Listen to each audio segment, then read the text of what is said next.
برق جاری چیست؟ برق جاری به جریان الکترون ها گفته می شود که در یک مدار به طور مداوم جریان دارد و مدار برقی مسیری بسته است که جریان برقی از آن عبور می کند. بنابراین در اثر حرکت الکترون ها در این مدار جریان برق ایجاد می گردد.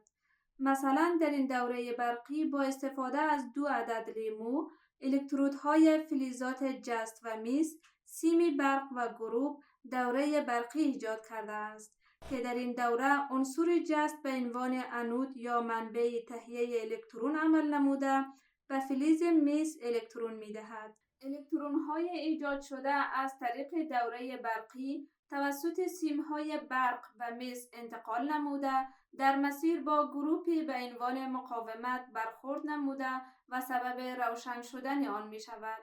همچنان محلول تیزابی داخل لیمو نقش الکترولیت را دارد.